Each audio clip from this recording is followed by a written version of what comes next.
네, 안녕하세요. 박시섭 회계사입니다. 이번 시간에 저희와 같이 이제 국조법을 공부할 거고요. 국조법은 세무사 1차 시험에서 두 문제가 출제되고 있습니다. 네, 최근에 이제 학생들이 공부하시는 걸 얘기 들어보면은 이 국조법에 대한 범위가 거의 국진법과 유사한데, 국진법은 네 문제가 나오고 국조법은 두 문제밖에 안 나오니까 많은 분들이 좀 이제 그렇게 꿀 떨어지는 과목이 아니다라고 해서 피하시는 분들이 많으세요. 근데 제가 보기에는 국조법은 이제 어느 정도 선을 지켜가면서 공부하시면은 충분히 좋은 점수가 나올 수 있기 때문에 제가 설명드린 거 위주로 공부하시면은 좋은 점수 갈 수 있을 것 같습니다. 그래서 너무 많이 공부하지 마시고요. 여기에서 강조되고 있는 부분 위주로 공부하고, 그리고 문제를 푸실 때에도 저희 이제 교재에 있는 연습 문제 전부가 아니라 기출 문제, 특히 제가 필수라고 표시하고 있는 그 문제들 있죠. 그 문제 위주로 정리를 하시면은 이제 다음 시험 대비할 때도 도움 되실 겁니다. 자, 그럼 먼저 총칙을 보겠습니다. 자, 총칙을 보시면은 국제 조세 조정에 관한 법률의 성격이라고 해서 목적이 있고요. 목적 한번 읽어보시고, 자, 저희는 두 번째에는 다른 법률과의 관계를 보시겠습니다. 자, 다른 법률과의 관계를 보시면, 자, 국조법에 대한 법률은 국세와 지방세에 관하여 규정하는 다른 법률보다 우선하여 적용된다. 즉, 우리가 법인세가 있고 국조법이 있으면은 둘 중에서 국조법이 우선되고 있는 겁니다. 예를 들자면요, 우리 법인세에서는 법인의 특수관계에 대해서 요건이 범위가 정해지고 있죠.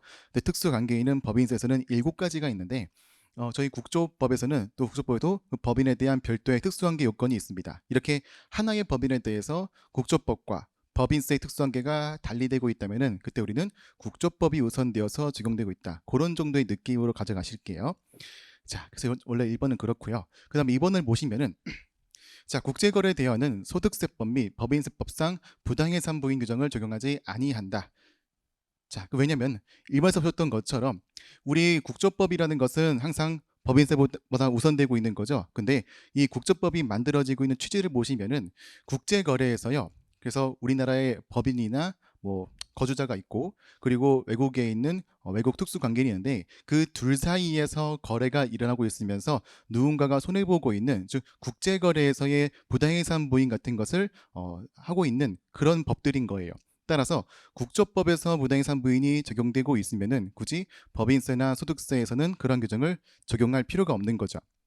다만 다음의 경우에는 예외로 한다 나와 있습니다. 이게 중요한 내용이에요.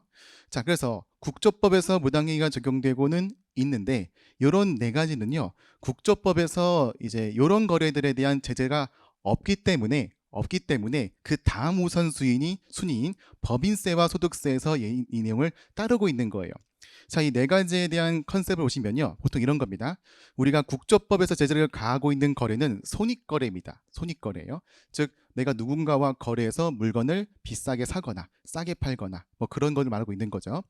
근데 여기서 말하고 있는 네 가지는 손익거래가 아니라, 첫 번째는 자산을 무상으로 이전했다. 즉, 공짜로 주고 있는 거죠. 이렇게 무상거래가 있거나 수익이 없는 자산을 매입하고 있거나 출연금 대신 부담했다. 즉, 무상이나 대신 부담하고 있어요. 내가 상대한테 어떠한 대가를 받지 않고 그냥 일방적으로 주고 있는 겁니다. 즉, 무상거래를 말하고 있는 거예요. 무상거래이거나, 네 번째 보시면은 법인세법상 불공정 자본거래, 자본거래인 거죠. 증자나 합병 등 말하고 있는 겁니다. 이렇게 무상 자본거래 같은 경우에는 국조법에 의한 손익거래가 아니기 때문에 얘는 법인세법 등에서 적용되고 있는 거, 이렇게 이해하시겠습니다. 자, 세 번째고요. 세 번째는 세법과 조세조약과의 관계가 나와 있는데요. 조세조약에서 정의하지 아니한 용어 및 문구에 대해서는 세법에서 정의하거나 사용하는 의미에 따라 조세조약을 해서 적용한다라고 나와 있습니다. 한 번씩 읽어보실게요. 자, 그랬고요. 자, 다음은 용어의 정의인데요. 이때 용어란 굉장히 중요한데, 첫 번째가 특수관계가 있습니다. 자, 특수관계의 정의를 보시면 크게 네 가지가 나와 있어요. 자, 네 가지. 첫 번째 보시면요. 자, 일단 1번과 2번이 있는데 저는 먼저 3번부터 설명드리겠습니다. 3번. 일단 거래 당사자 간에 공통의 이해관계가 있는 거예요. 공통의 이해관계가 있고 사업 방식을 실질적으로 결정하고 있다고 나와 있죠. 공통의 이해관계와 실질적 결정이 있는 것이고, 4번도 마찬가지입니다. 이때 3번과 4번의 차이 설명드리면은 이제 3번 같은 경우에는 거래 당사자와 직접 하고 있는 것이고요. 4번은 제3자가 있는 거죠. 제3자가. 그래서 제3자 같은 경우에도 마찬가지로 사업 방침을 실질적으로 결정할 수 있는 경우면 그때도 그 거래 당사자와의 관계를 특수행위로 보고 있는 것입니다. 자, 그리고 이제는 1번과 2번 보시면요. 자, 1번과 2번은 지분 관계인 거예요. 지분 관계. 그래서 어느 한쪽이 다른 쪽에 대한 지분을 50% 이상 직접 또는 간접으로 소유하고 있는 경우입니다. 직간접이 중요한 거죠. 즉 내가 직접 보유한 것뿐만이 아니라 간접적으로 주식을 보유하고 있는 것도 이 50% 판단 기준에 들어가고 있는 것입니다. 2번도 마찬가지인데요. 2번 보시면 제3자와 그 친족이 있는 거죠. 이런 사람들도 지분율이 50% 이상 가지고 있으면 특수관계인으로 보고 있는 것입니다. 이때 이제 과거에 문제 나왔던 게 뭐냐면요. 이런 지분율을 판단할 때 간접 비율을 어떻게 구할 것인가에 대한 문제가 옛날에 나왔었어요. 옛날에는 이제 계산할 문제 나왔었는데 최근 나오지 않고 있고요. 그래서 혹시 몰라서 정리해 보겠습니다. 이게 세부사항이 있습니다. 자, 세부사항이 1번, 2번, 3번, 4번 이렇게 설명되어 있는데요. 굳이 이 내용으로 이야기보다는 제가 따로 이제 첨부해드리고 있는 필기노트에 그 내용이 있으니까 자, 필기노트 보실게요. 자, 필기노트의 1번입니다. 주식의 간접 소유 비율. 자, 우리가 주식을 간접적으로 소유하는 비율을 구할 때의 원칙이 세 가지가 있습니다. 첫 번째는 뭐냐면요. 일단 먼저 간접 소유비라는 것은 내가 그 상대의 주식을 직접 가지는 것이 아니라 중간에 한 단계 거치고 있는 거죠. 한 단계이든 두 단계이든 거치면서 지분을 가지고 있습니다. 그래서 내가 그 중간 단계에 가지고 있는 지분율이 몇 프로인지를 봐야 되고 있는 거예요. 자, 첫 번째 보시면 첫 번째 원칙. 그 중간 단계에서 지분율이 50%보다 이상이다. 절반 이상이죠. 그러면 나는 그 중간 단계에 있는 주주법인이죠. 주주법인, 법인주주. 자, 주주법인에 대해서 나는 의사결정을 마음대로 할 수가 있는 거예요. 내 마음대로 뭐 이래라 저래라 할 수가 있는 거니까 내 거나 말음이 없는 거죠.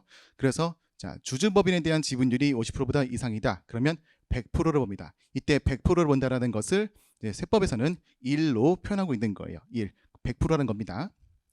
자, 그럼 이렇게 중간 단계에서 50%가 발생되고 있으면 계속 다음 단계, 다다음 단계에도 50%보다 이상인지를 봐야 되고 있는 거예요. 그럼 그 다다음 단계에도 그 다다다음 단계에도 50%보다 이상이라면 계속 1로 보고 있는 거예요. 언제까지? 중간 단계에서 지분율이 50% 미만으로 떨어질 때까지라는 것입니다. 자, 두 번째 보시면요. 두 번째는 그런 주주법인에 대한 나의 지분율이 50%보다 미만이에요. 이것은 나 혼자 독단적으로 그 법인에 대한 의사결정을 마음대로 할 수가 없는 거죠. 그래서 이러한 경우에는 그때는 실제 비율을 곱하게 되어 있습니다. 실제 비율이에요. 그리고 그 다음 단계, 그 다다음 단계, 다다다음 단계에도 이때는 그 다다음 단계에서의 지분율이 50%보다 이상이라 하더라도 그때는 무조건 실제 비율로 곱하고 있는 겁니다. 정리하시면 맨 처음부터 50%였다면은 계속 50%가 끝날 때까지, 미만일 때까지 계속 1로 보고 있는 것이고 한 번이라도 중간에 50%보다 미만이 되고 있으면 그 뒤로부터는 실제 비율을 곱해야 되고 있는 거예요. 자, 세 번째 보시겠습니다. 세 번째는 마지막 단계인데요. 이 마지막 단계가 뭐냐면 나와 직접 거래하고 있는 거래 당사자가 있죠. 그리고 내가 중간에 투자하고 있는 주주법인이 있습니다. 그 주주법인과 거래 당사자, 다른 쪽 당사자인 거죠. 그쪽 사이의 지분율 말하고 있는 거예요. 그래서 마지막 단계의 지분율 말하고 있는 겁니다. 그때 마지막 단계의 지분율은 50% 이상 미만 여부와 관계없이 무조건 실제 비율을 곱하게 되어 있는 것입니다. 자, 그러면 이제 이 1번, 2번, 3번에 의해서 한번 사례를 보시겠어요. 사례 보시면 자, 첫 번째 있습니다. 자, 어느 한쪽이 나예요. 어느 한쪽이 나이고 A가 그렇죠.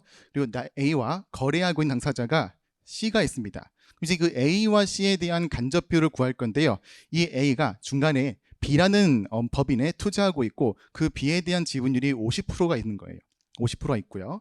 그리고 자, B는 다시 C를 25% 가지고 있습니다. 자, 이때 간접 비율은요. 자, A와 B에 대한 비율은 50%이고 B와 C의 비율은 25%여서 바로 얘를 곱하는 것이 아니라 50%보다 이상이라면 그때는 무조건 A와 B는 1로 보고 있는 거예요.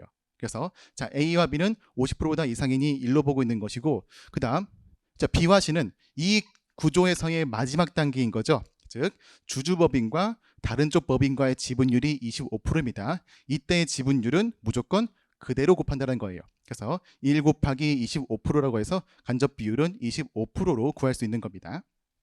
자, 케이스 2번도 보실게요. 자, 케이스 2번도 먼저 자, A와 B가 있죠. A와 B의 지분율이 40%입니다. 자, 그러면 50%보다 미만이죠. 자, 그럼 어떻게 해요? 그때는 실제 비율을 곱하고 있는 거예요. 그래서 40%로 두시고요. 그리고 자, B와 C의 지분율이 50%입니다. 그럼 50%보다 이상이니까 얘를 1로 보아요? 그렇지 않죠. 왜냐하면 이 B와 C는 이 구조의 마지막 단계잖아요. 더 정확히 말씀드리면은 주주법인과 다른 쪽 법인과의 지분율이잖아요. 그래서 얘는 50%보다 이상이라 하더라도 1로 보지 않고 실제 비율을 곱하게 되어 있습니다. 그래서 40% 곱하기 50% 곱해서 이 A가 C에 대한 간접 소유 비율은 20%라고 구할 수가 있는 거예요. 일단 기본적인 연습해봤으니까 한번 이제 실제 사례를 보시겠습니다. 자, 요 사례는요, 저희 연습 문제 4번에 있는 건데, 연습 문제 굳이 볼 필요 없이 요걸 해결하겠습니다. 자, 이는 실제 그 2011년 세무사 기출 문제인데요. 사례 1번을 보시면은, 자, A가 B와 이 둘이 거래하고 있는 거예요. 그리고 A는 B의 직접 비율을 30% 가지고 있는 것이고, 그리고 이렇게 A가 C, C에서 D, D에서 B로 간접적으로 또 가지고 있는 거죠. 자, 그럼 여기서의 포인트는 간접 비율이 얼마인가라는 건데요. 자, 먼저 일단 이 A와 B의 사이의 지분율은 얼마니라고 했을 때 A와 B의 직접 비율은 그대로 두시고요. 그리고 간접 비율은 자, 먼저 A와 C예요. A와 C는 지분율이 50%죠. 50%보다 이상이죠. 그러면 무조건 1로 본다라는 거예요. 그래서 첫 번째 1로 들어가고요. 두 번째, 자, C와 D가 있습니다. 자, C와 D는 지분율이 50%이죠. 자, 우리가 맨 처음에 50%보다 이상이라면은 앞으로도 그 뒤로도 계속 50%보다 이상이라면 계속 1로 보고 있는 것이죠. 그래서 얘도 1이고 C와 D도 1이어서 1 곱하기 1 되는 거예요. 자, 그리고 이제는 D와 B입니다. 자, D와 B는 얘는 뭐예요? 마지막 단계의 지분율이죠. 다른 쪽 법인과 주주법인과의 지분율입니다. 이때는 앞에서 1이든지 아니든지 관계없이 실제 비율 20%를 곱하고 있는 거죠.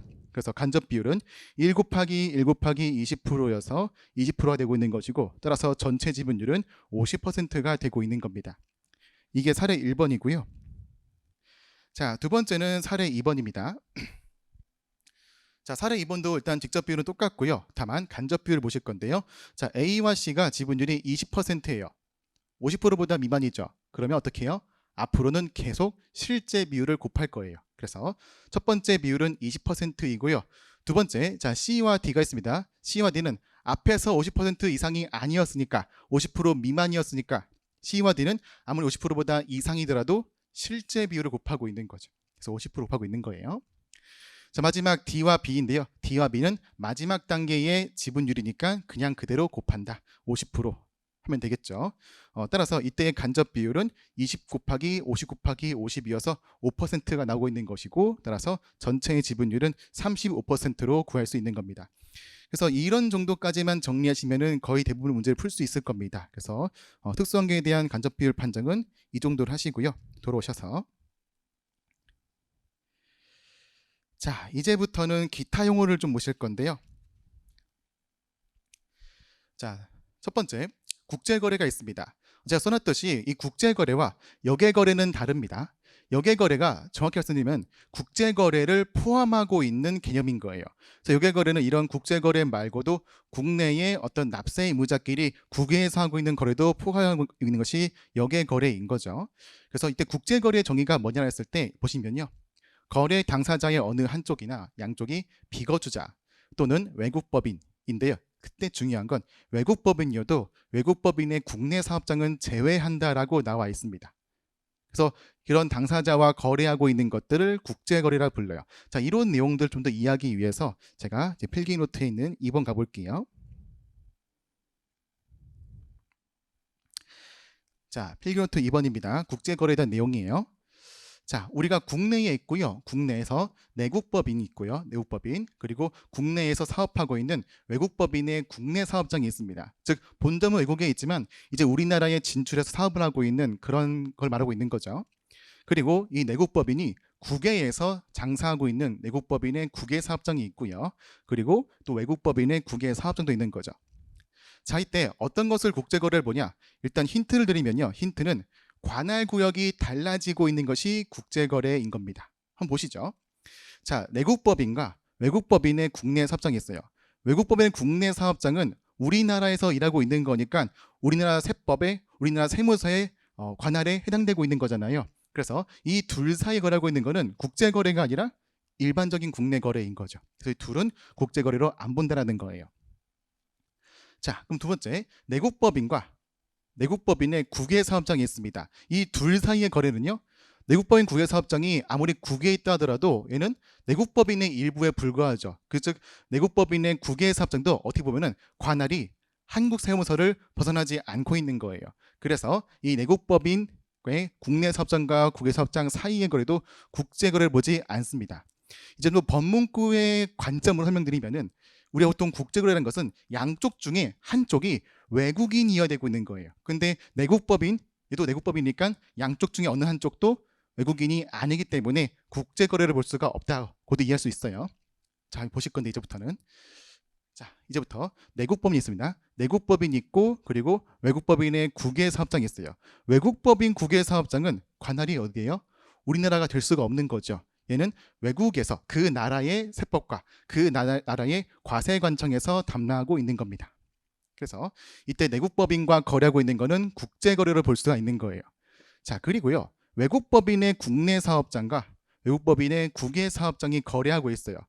외국법인의 국내 사업장은 외국인으로 안 보고 있지만 여기에 국외 사업장은 외국인으로 보기 때문에 이 둘 사이의 거래는 국제거래로 볼 수가 있다라고 정리할 수 있는 거죠. 그래서 이런 그림으로 이해하시고 그때 이해할 수 있는 키워드가 뭐냐? 관할 구역이 달라지고 있냐? 요거를 봐야 되고 있는 거예요. 자, 됐습니다. 자, 그랬고요. 그 다음에 국내 사업장을 읽어보시고요. 그 다음에 국외 특수관계인도 읽어보시는데 그때 외국법인의 국내 사업장은 제외되고 있다고 나와 있죠. 자, 그 다음에 이제 네 번째가 정상 가격이 있습니다. 자, 정상 가격은 이따 우리가 챕터 2에서 공부하겠지만 미리 말씀드리면 시가와 유사한 관점인 것이에요. 자, 우리가 이제 국내 거래에서 법인이 거래할 때 그 특수한과의 거래가 부당해인지 아닌지 보려면은 시가를 알아야 되고 있는 거잖아요. 그래서 국제거래 시가가 뭐냐? 그 국제거래 시가를 우리는 정상 가격이라고 부르고 있는 겁니다. 자, 그리고 5번은 과세 당국이고요. 이 5번에 대한 내용과 비교할 게 바로 8번에 있는 권한 있는 당국이에요.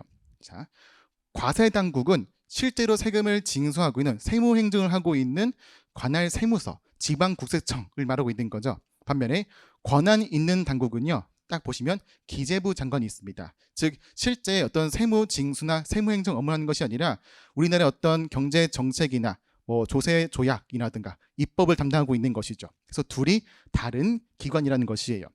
가끔 말문제에서 과세 당국이 해야 되고 있는 거를 권한 있는 당국이 뭐 해야 한다고 되어 있거나 혹은 반대로 권한 있는 당국이 할 수 있는 거를 과세 당국이 한다고 되어 있으면 이렇게 주어를 바꿔낸 게 있거든요. 그런 경우에는 틀린 문장이니까 이거를 잘 주의하시면서 보셔야 됩니다. 됐고요. 그 다음에 조세조약도 한번 읽어보시고요. 그 다음에 7번 체약 상대국입니다. 즉 우리가 조세조약을 체결을 해서 상대편에 있는 나라를 말하고 있는 거예요.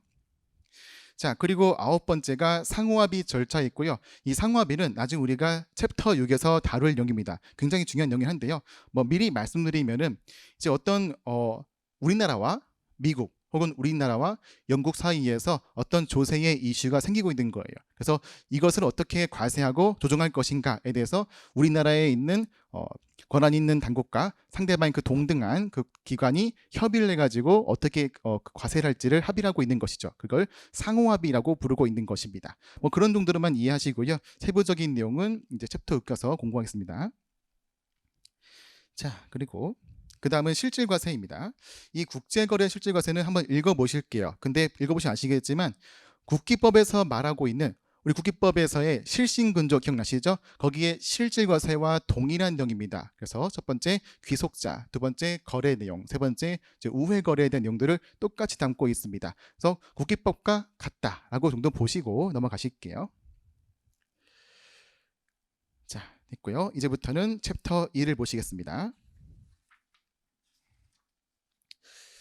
자, 챕터 2는 국외 특수관계인과의 거래에 대한 과세 조정입니다. 그래서 우리 회사가 우리 내국에 있는 내국법인이 국외 특수관계인과 거래했는데 뭐 시가보다 비싸게 사거나 싸게 팔고 있는 것을 제재하고 있는 것이죠.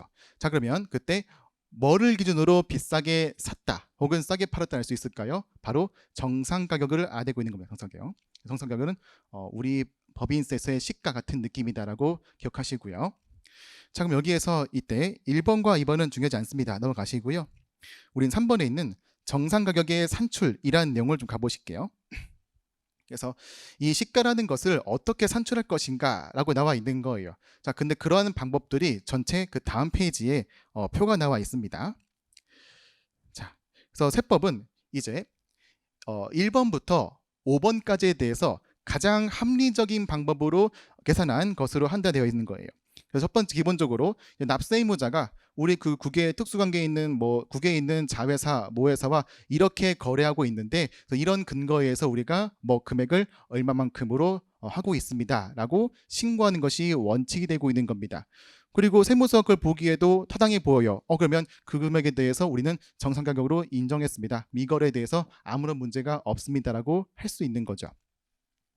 자, 그렇고요. 아무튼 그러한 방법들이 원칙적으로는 총 5가지가 있는 겁니다. 5가지가 있는데 옛날에는 이제 이 방법들에 대해서 방법에 대한 제목과 내용이 매칭이 맞는지를 물어본 경우가 가끔은 있었는데요. 최근은 그런 내용들을 물어보진 않고 있습니다. 그래서 그냥 보험 차원에서 한 번씩만 읽어보시고 넘어가실게요. 첫 번째를 보시면 비교 가능 제3자 가격 방법입니다. 그래서 내가 지금 거래하고 있는 것에 대해서 동일한 다른 거래가 있으면 그 다른 거래에 대한 어떤 시가, 어떤 가격을 비교해 보고 있는 것이죠. 자, 두 번째는 재판매 가격 방법입니다.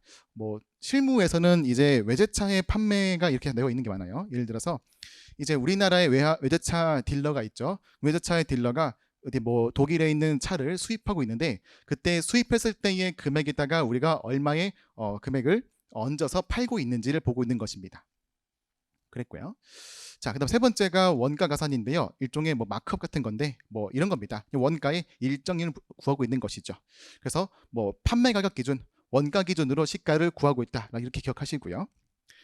네 번째는 거래 순이익률 방법이 있습니다. 그리고 다섯 번째는 이익 분할 방법이 있습니다. 뭐 이익 분할 방법은 이제 뭐 밸류 체인이라고 해서 이제 여러 나라들을 거쳐서 물건이 만들어지고 유통되고 팔리잖아요. 그런 과정에서 각 특수 관계인들끼리 이익을 얼마나 분배하고 있냐 이걸 다루고 있는 그런 내용입니다. 아무튼 이 1번부터 5번까지에 대해서 합리적인 기준을 가지고 금액을 구하게 되어 있는 거죠. 그때 중요한 건요. 이 1번과 5번 사이에서는 우선순위가 없다는 거예요. 이게 중요해요. 우선순위가 없다. 그래서 1부터 5까지 자유롭게 정할 수가 있는 거죠. 자, 그런데 그 1부터 5까지에 대해서 우리가 금액을 정할 수가 없으면요. 바로 여기 나와 있는 것처럼 유괴 방법은 1부터 5까지의 규정에 따른 방법으로 정상 가격을 산출할 수 없는 경우에만 적용된다. 그 유기란 게 뭐냐면은 말 그대로 기타예요. 기타. 기타 합리적으로 인정되는 방법에 대해서 고를 수가 있는 것이죠. 아무튼 6번은 일단 최우선 순위가 아니라 후순위이다. 1번부터 5번까지는 동등한 순위로 고를 수 있는 거, 합리적으로 판단할 수 있는 것이고요. 그게 안 될 때에만 이 6번 하고 있다는 것을 주의하시고요. 자, 아무튼 그렇게 해서 기본적으로는 납세 의무자가 우리의 정상 가격은 이거예요 라고 신고를 하겠죠. 그럼 세무사가 이거를 보면서 과연 타당한지를 검토해야 되고 있는 것입니다. 그게 이제 2번 내용이 나와 있는 겁니다. 첫 번째, 자, 상업적 합리성의 판단인 거죠. 자, 이 과세당국이 이제 보다 보니까 그 국제거래의 일단 실질적인 내용을 명확하게 파악해야 되는 거 있는 것인데요. 자, 그때 중요한 이거예요. 그 거래와 유사한 거래 상황에서의 특수관계가 없는 독립된 사업자 간의 거래와 비교해보고 있는 겁니다. 그래서 뭐 예를 들어서 뭐 유통 단계를 한 단계만 거치면 되고 있는 것을 이 사업자 간의 거래는 이제 중간에 유통하고 있는 특수관계에게 마진을 남기기 위해서 여러 단계를 거치고 있는 거 있겠죠. 그런 경우라면은 얘는 굉장히 불필요한 방법을 하고 있다고 볼 수 있는 겁니다. 그러면 합리적으로 보기에는 타당한 거래가 아닌 것이죠. 그런 여부를 판단해야 되는 것이 이 첫 번째 내용이고요. 그렇게 판단하다 보니까 이 거래는 합리적이지 않은 거래다라고 본다면은 자, 다음 페이지에 있습니다. 자, 그 거래를 재구성할 수가 있어요. 부인 또는 재구성이죠. 없는 것으로 보거나 새롭게 구성을 해서 실질적으로 어떤 식으로 거래가 이루어지고 있는지 거래의 구조를 정리할 수가 있는 겁니다.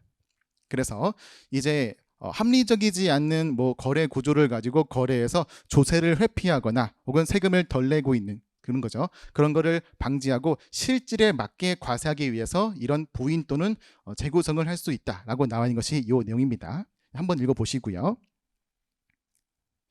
자, 4번은 정상원가 분담액에 대한 결정 경정인데 이 내용은 최근엔 거의 나오지 않고 있습니다. 그래서 보지 마실게요. 넘어가실게요. 자, 이제 5번은 제3자 개입거래가 있습니다. 이 제3자 개입거래에 대한 내용은 직접 읽어보시는데 이 부분에 대한 내용들은 제가 필기 노트에 정리한 게 있으니까 그걸 좀 보실게요.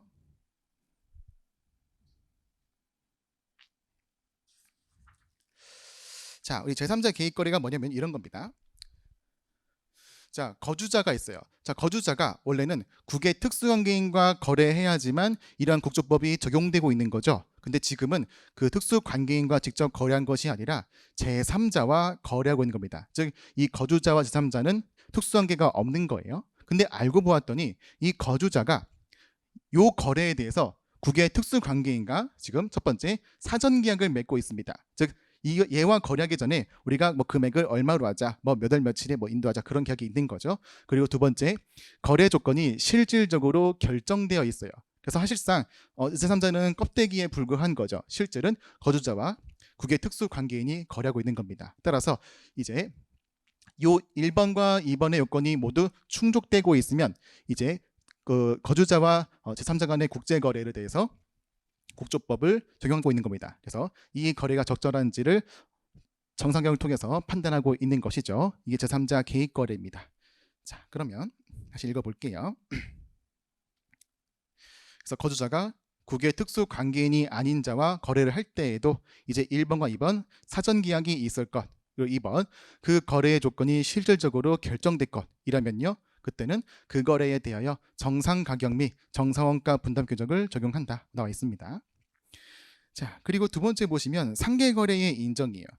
상계 거래 셋 오프인 거죠. 이게 뭐냐면 우리가 보통 이제 국의 특수관계인과의 거래가 항상 우리의 내국법인이 일방적으로 뭐 손해만 보는 것은 아니에요. 어떤 거래에 대해서는 우리가 손해를 볼 수도 있겠지만 또 다음의 거래에서는 우리가 이득을 볼 수도 있는 거죠. 그래서 이제 다음 페이지 보시면요. 자, 1번과 2번이 있습니다. 자, 1번. 자, 국외 특수관계인과 같은 과세연도 내에서 그 차익을, 즉 내가 이득 보고 내가 손실 보고 한 것을 상계하기로 합의를 사전에 하고 있는 경우예요. 그리고 두 번째 보시면요. 해당 거주자가 사전에 합의 사실과 상계거래에 대한 내용을 이제 과세관청한테 증명을 해야 되고 있는 거죠. 이 1번과 2번이 모두 충족되고 있으면은 그러면 상계거래가 인정되고 있는 건데요. 자, 근데 아래에 문구 보시면요. 자, 원천징수의 대상이 되는 거래가 있습니다. 그때는 상계거래 아무리 요 두 가지 요건을 되어 있다 하더라도 상계거래가 없는 것으로 보고 있는 거예요. 왜냐면요. 자, 우리가 어떤 거래에 의해서 특수관계인과의 거래에서 100원만큼의 이득을 보고 있는 거예요. 그런데 또 상대방과의 거래에서 80원만큼의 손실을 입고 있습니다. 자, 그러면 둘을 상계하면 20원이죠. 그렇죠? 하지만 세무서의 입장은 그렇지가 않다는 거예요. 왜냐하면 이 우리 국내 사업자가 100원만큼 번 거에 대해서 세금을 전부 징수해야지 우리나라의 어떤 조세 채권이 확보될 수가 있는 건데 상계를 이유로 소득 금액이 감소해버리면 우리나라가 과세할 수 있는 세금이 그만큼 줄어들 수가 있는 겁니다. 따라서 이제 원천 징수를 할 수 있는 세금의 부담을 회피하기 위해서 상계를 할 수가 있기 때문에 그러한 점을 막기 위해서 우리가 상계를 할 수 있는 거래는 원천 징수가 없는 거래에 대해서만 제한으로 두고 있는 거예요. 그래서 이 문구도 잘 참고해 보실게요. 자, 그다음 6번입니다. 자, 6번은 채약 상대국의 과세 조정에 대한 대응 조정인데요. 이건 우리가 상호합의를 공부해야지 좀 제대로 알 수 있는 내용인데 말씀드려 보겠습니다. 자, 상호합의라는 것은 이제 우리나라와 상대편 나라에 대해서 뭐 상대편 나라가 우리나라한테 물건을 팔았는데 그 물건의 매출이 얼마인지, 다른 말로 하면 그 물건의 우리 사업자의 매출 원가가 얼마인지를 결정하고 있는 거예요. 예를 들어서 자, 만약 상대가 나한테 물건을 100원에 팔았습니다. 근데 알고 봤더니 그 나라의 과세관청이 보기에 이 거래에 대한 정상 가격이 120원인 거예요. 그래서 그 상호 합의에 의해서 그 외국 사업자의 물건에 판 거에 대한 매출액을 100원이 아니라 120원으로 보고 있는 겁니다. 즉 그 나라에서는 소득이 20원 증가되고 있는 거죠. 근데 반대로 이제 우리 사업자는요, 그 거래된 금액이 100원에서 120원으로 증가했죠. 그럼 우리 사업자는 매출 원가가 100원에서 120원으로 증가가 되어야 하고 있는 거예요. 즉 상대 나라에서 세금을 더 과세하면서 우리나라의 세금을 덜 과세해야 되고 있는 겁니다. 그래서 자 보시면요, 자 최악 상대국이 거주자와 국외 특수 관계인의 거래 가격을 정상 가격으로 조정하고 이에 대한 상호합의 절차가 종결된 경우, 자 종결이 중요해요. 상호합의 절차가 진행되는 것이 아닙니다. 종결되어 되고 있는 거예요. 그리고 과세 당국은 그 합의에 따라 거주자의 각 과세연도, 소득 금액 및 결정세액을 조정하여 계산할 수 있다. 있다입니다. 계산해야 한다가 아닌 거예요. 즉, 이 대응 조정은 물론 하면 좋은 거고 안 해도 불만은 없을 수 있다는 것이죠. 즉, 과세관청에 대해서는 항상 의무인 것이 아니라 그 상황을 봐가면서 계산을 할지 말지를 선택할 수가 있는 겁니다. 그래서 상대방이 이득을 본 만큼 우리나라 사업자가 이제 손실을 인정해 주는 것을 이 대응 조정이라 부르고 있는 거예요. 자, 그랬고, 자, 그 다음에 괄호 2번이 신청 절차인데요. 자, 그렇게 해서 우리나라 사업자가 매출 원가가 100원에서 120원으로 증가하게 되었어요. 그럼 난 이제 나의 원가가 20원 증가했으니까 세금을 덜 신고하겠습니다 라고 신고해야겠죠. 그래서 보시면요, 자 상호합의 결과의 통지를 받은 날부터 3개월 이내입니다. 3개월 이내라는 거 주의하실게요. 이건 이런 관점인 것이에요. 우리 국기법 보시면은 후발적 사유에 의한 변경 청구가 있잖아요. 그때는 이제 발생하고 나서 3개월 이내 청구가 가능했었죠. 그런 비슷한 컨셉인 것입니다. 그래서 국수법에서도 그 후발적 사유에 의한 경정에 대한 규정을 준용해서 3개월 이내로 할 수 있는 겁니다. 다만 여기에 주의하실 거 설명드리면요. 자, 아래에 제가 따로 써놓은 게 있었죠. 이건 노트에 없는 내용인데 제가 추가해드리고 있는 것이에요. 자, 그렇게 3개월 이내에 대응 조정을 신청하고 있는 거주가 있는 거예요. 그럼 세무서는 신청을 받았겠죠. 그럼 받은 신청에 대해서 어떻게 처리할 거냐라는 것인데, 그때는요, 경정 청구를 받은 날부터 2개월 이내에 경정을 할지 말지를 정해야 되고 있는 것입니다. 그래서 그 경정에 대한 결과를 통지하고 있는 것을 2개월로 하고 있는 거예요. 이게 가끔씩 말 문제에서 2개월이 아니라 3개월 나와 있으면 틀린 거니까 이거 좀 주의하실게요. 자, 됐습니다.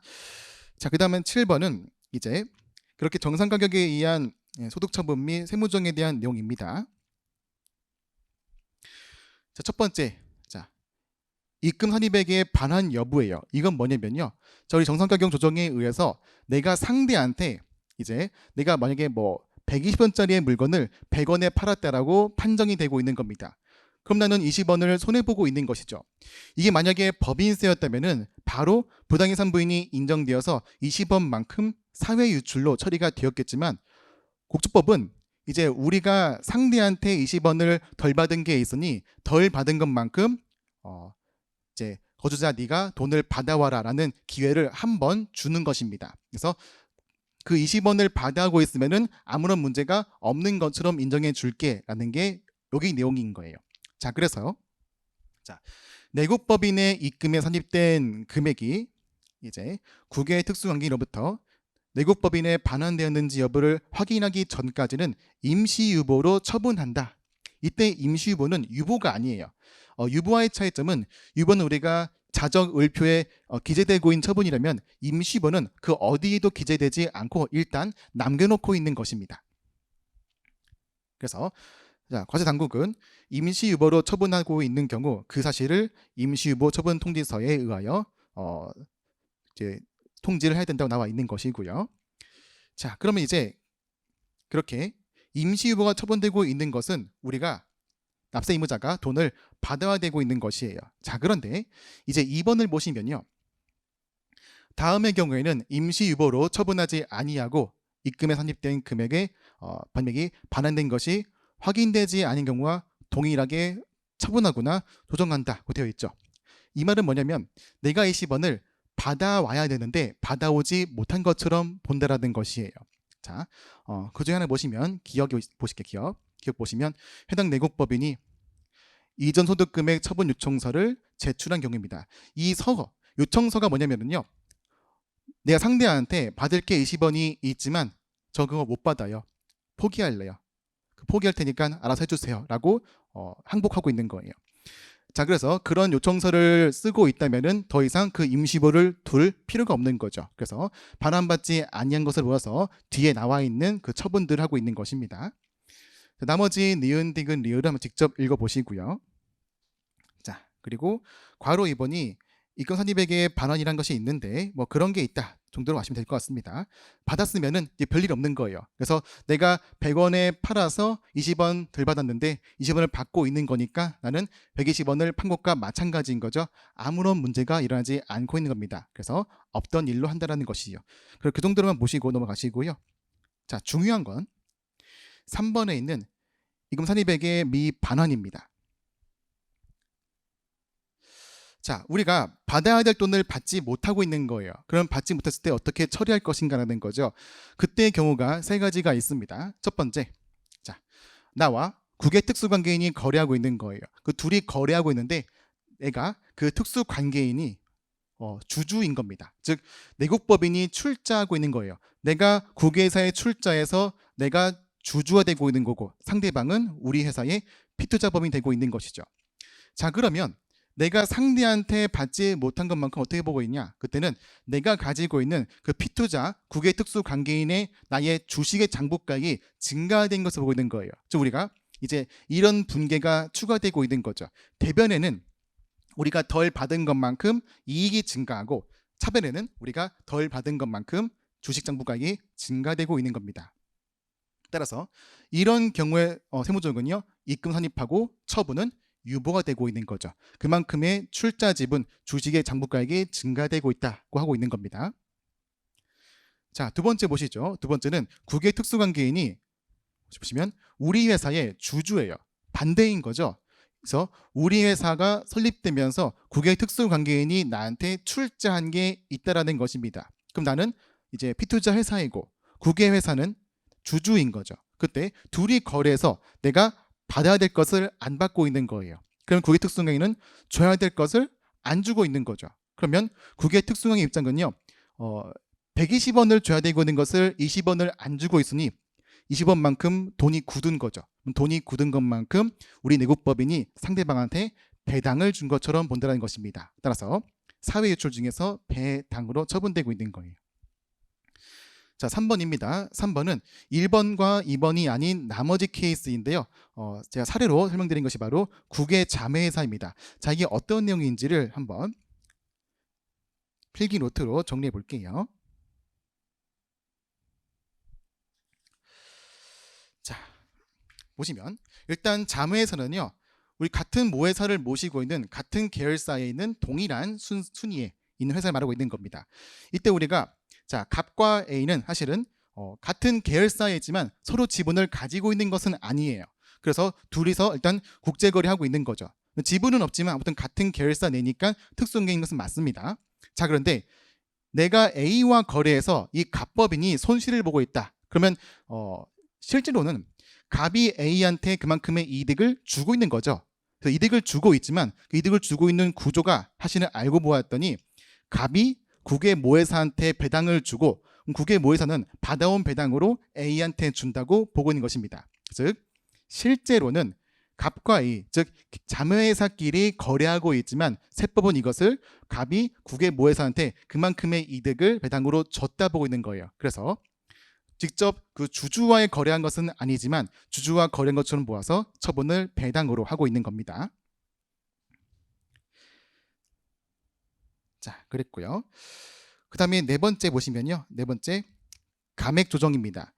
얘는 우리 봤었던 입금선입액의 반환이 되고 있는 거예요. 즉 앞서 봤던 내용들은 우리가 상대한테 줘야 될 돈이 있는 겁니다. 근데 이번에는요, 내가 오히려 상대한테 받을 돈이 줘야 될 돈이 있는 거고, 내가 상대방한테 이제 또 줄 돈, 받을 돈이 있는 건데요. 자, 이런 겁니다. 만약에 이 감액 조정에 의해서 만약에 내가 줘야 될 돈이 있는데, 받을 게 아니라 줘야 될 돈이 있는데 주지 않고 있는 거예요. 우리 앞선 사례는 받아야 될 것을 못 받고 있는 경우이지만 지금은 줘야 될 것을 못 주고 있는 거죠.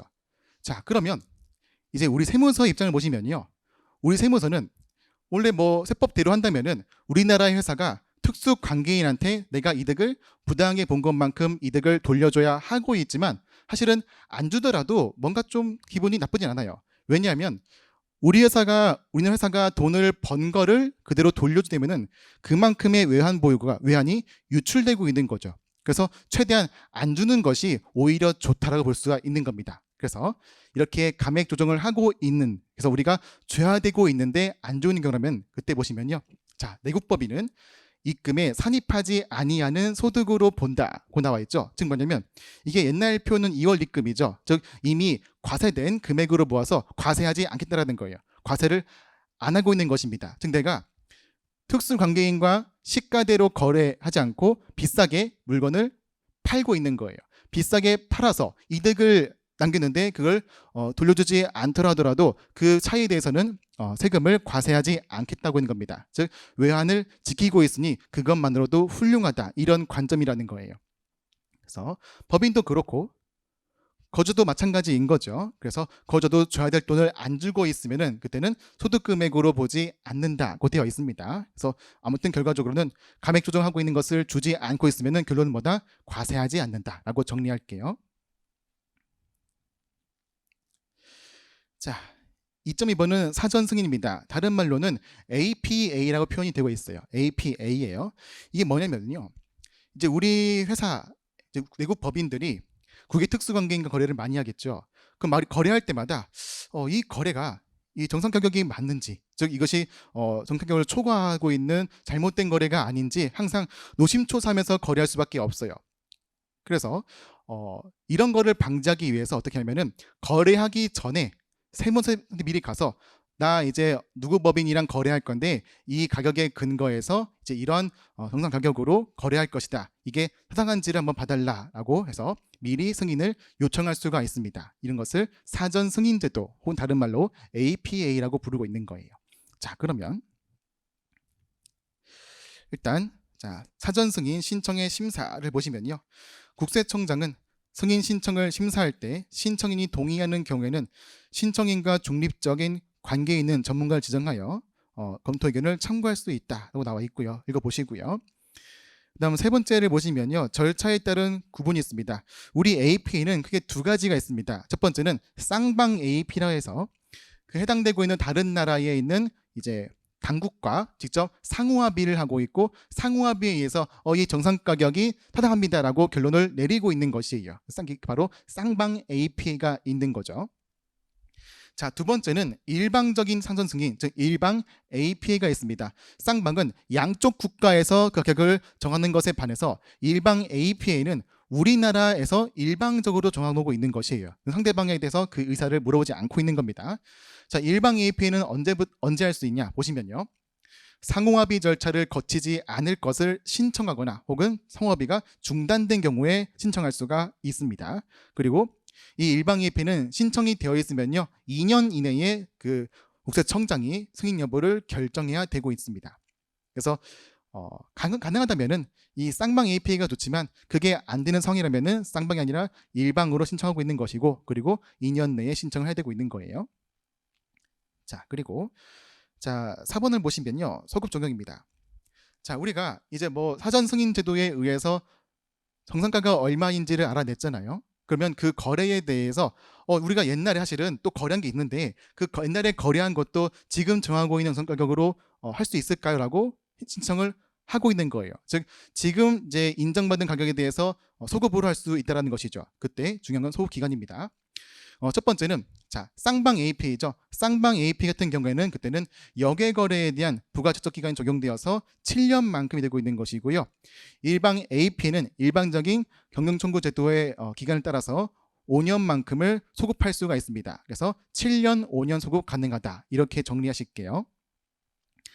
자, 그리고 5번은 사후 관리인데요. 사후 관리예요. 그래서 사후에 이 정상 가격에 대한 판단이 맞았는지를 봐야 되고 있는 것이죠. 근데 다음의 경우에는 그 승인된 방법을 준수하지 않을 수 있다고 나와 있는데, 일단 기본적인 컨셉은 이 네 가지는요. 내가 승인받고 나서 그 상황이 변동되고 있거나 혹은 납세 의무를 이행하지 않거나 혹은 그 사전 승인이 조세 회피의 의도가 있는 거예요. 상황 변경, 납세 의무 미이행, 조세 회피 정도로 기억하시고, 그런 경우에는 사전 승인되고 있는 APA에 의해서 확인되고 있는 정상 가격을 인정하지 않을 수가 있다고 하고 있는 것입니다. 자, 그랬고요. 나머지 6번과 7번은 중요하지 않으니 넘어가실게요. 다음은 2.3번 국제거래에 대한 자료 제출입니다. 그래서 우리가 국외 특수 관계인과 거래했을 때 이제 둘이 주고받고 하는 거래가 있겠죠. 그럼 그 거래에 대해서 어떤 보고서를 만들어서 과세관청에 신고해야 되고 있는 것입니다. 첫 번째가 국제거래 정보통합 보고서라고 있거든요. 그런 보고서가 뭐 통합기업 보고서, 개별기업 보고서, 국가별 보고서 등이 있는데, 이거를 종료일의 말일부터 12개월 이내에 신고해야 한다, 제출해야 된다라고 나와 있습니다. 근데 이런 국제거래 정보 통합 보고서는요, 모든 법인들이 다 하는 것이 아니라 이제 아래 기업과 니은이 있습니다. 이 두 가지 요건을 각각을 충족해야지만 해당되는 보고서 제출 의무가 있는 거예요. 그래서 일반적인 소규모 법인 같은 경우에는 이런 보고서를 제출할 필요가 없습니다. 자, 반면에 이제 2번 보시면요, 2번에 국제거래 명세서, 요약손익계산서, 그리고 정상가격, 산출방법 신고서, 요 세 가지는 항상 그 법인의 규모와 관계없이, 그 개인의 거래 규모와 관계없이 제출을 해야 되는 의무가 있는 겁니다. 그래서 과세 기간 혹은 사업연도 종료일부터 6개월 이내에 제출해야 된다고 나와 있었죠. 그래서 위에 나와 있는 통합정보보고서는 12개월이고 여기 나와 있는 국제거래 명세서 등은 6개월이다라는 식으로도 정리해 보실게요. 자, 그랬고요. 그 다음 밑에 있는 2번은 중요하지가 않고요. 그 다음에 3번 마찬가지로 안 중요합니다. 자, 2.3 가산세도 넘어갈게요. 보지 마세요. 다음 2.5번이 관세에 대한 내용인데요. 이 관세도 최근에는 거의 안 나오겠습니다. 그래서 이제 여러분들이 준비를 하고 싶으시면 읽어보시고요. 저는 개인적으로 추천드리지는 않고 있습니다. 그래서 한 번만 읽어보시고 넘어가실게요. 자, 여기까지가 이제 2장에 대한 내용이었습니다. 다음은 3장인데 3장부터는 다음 강의에 이어 설명드리겠습니다.